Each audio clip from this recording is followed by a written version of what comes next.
Hello everybody! Good morning. How are you? I hope your summer is going well. It's your hairy friend, Alexander Gordon-Smith here, with the Devil's Engine, Hellraiser.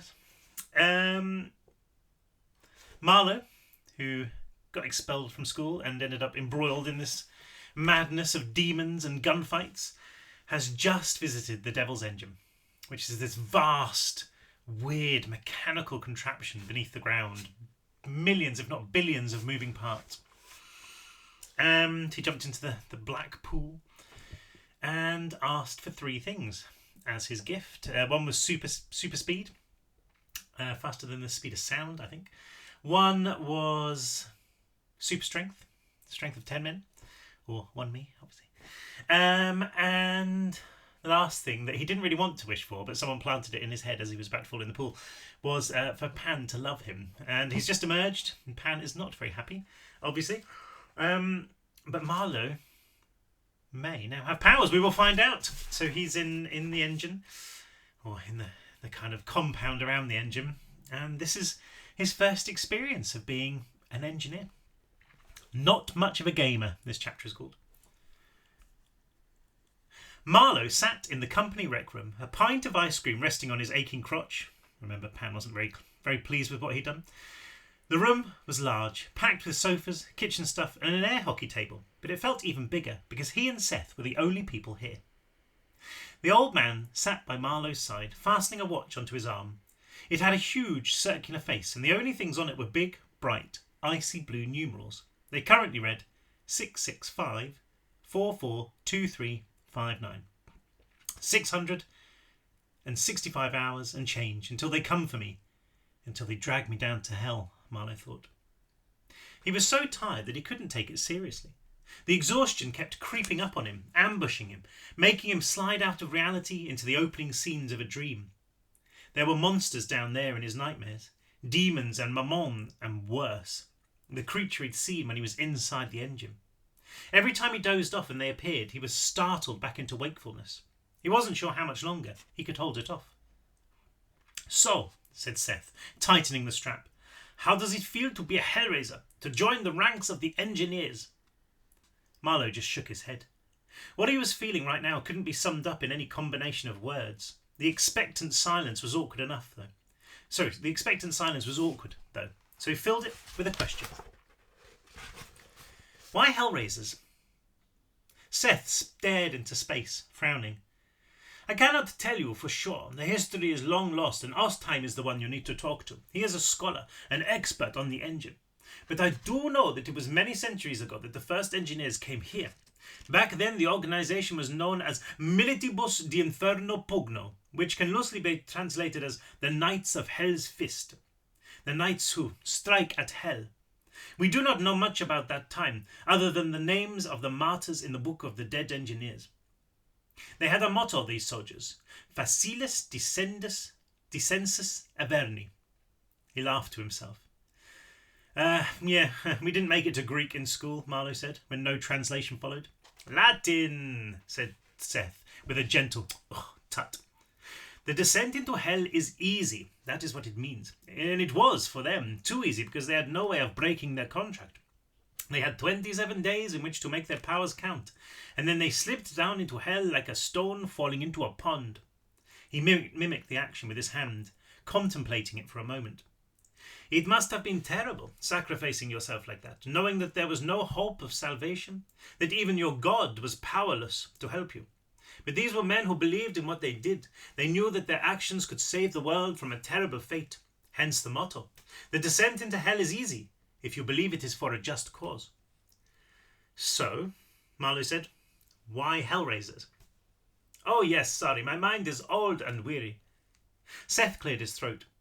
"Everything changed in the last century. The engines, both of them, had long lain forgotten. We do not understand why, only that perhaps both sides simply ran out of soldiers. They almost consumed themselves into oblivion. It was in the 50s that we started to understand that there was a way to trick the engine, to break the contract.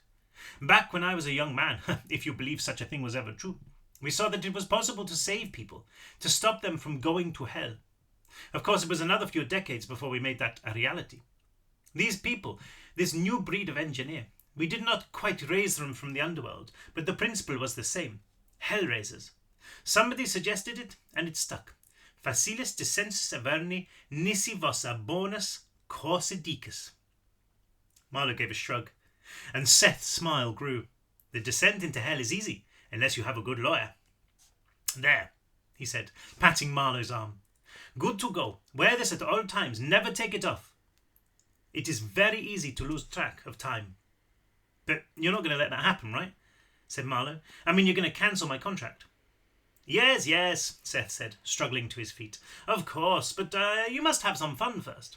Get to learn your new powers. Marlowe laughed in disbelief, shaking his head. Powers, he said. You make it sound like I'm a superhero or something. You are, Seth said.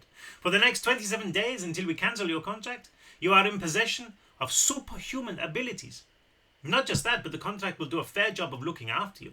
It's inbuilt into every deal the engine makes. Wounds will heal more quickly. Illnesses will pass you by.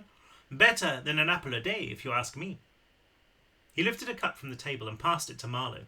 Marlowe took it, and it exploded between his fingers, spraying water everywhere. Oh man, sorry, he said, brushing flecks of china from his shirt.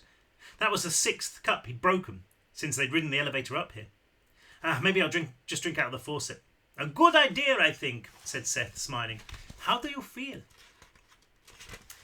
Okay, I think, Marlowe said. I mean, no different. Just normal. Tired, if anything. The tiredness will not go away, I'm afraid. Everything in that body of yours is now working to accommodate the engine. It will make you feel exhausted from the moment you wake to the moment you sleep. Marlowe nodded. It didn't really matter how tired he felt, not when he could breathe like this, when he had the powers that he did. But how does it work? He asked. Seth sighed, easing himself down onto a chair and perching there like an owl. He took off his glasses and rubbed his eyes. You really want to hear this now? He said. At 4:30 in the morning? I'm still on East Coast time, Marlowe said, shrugging, seeing how tired the old man looked. But it can wait. Sorry. Seth sighed. Actually, it can't. Pan will not be happy if she wakes up in the morning and finds she is still infatuated with you. Maybe she just likes me, Marlowe said. Seth laughed. What? It could happen. The old man struggled to his feet, shaking his head. Yes, I suppose anything is possible. Come with me. He walked to the door, Marlowe following him. They were on a level just above the lawyer's bullpen, a dozen or more rooms leading off from the corridor into dorms and restrooms. Seth stopped at one and opened it, revealing a gym full of cardio machines and free weights. Go, see how strong you are. Marlowe stifled a yawn with the back of his hand. Working out was the last thing he felt in the mood for, but he couldn't deny he was curious. He walked to the weight bench.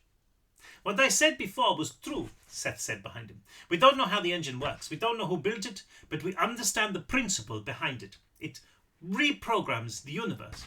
What? Marlowe asked, frowning. How? Rather, it reprograms your particular section of the universe. Everything can be reprogrammed, Marlowe. If you are a religious person, then you believe that God programmed the universe. If you are not religious, then look at science. We are now capable of changing somebody's genetic code, turning them into a different person altogether.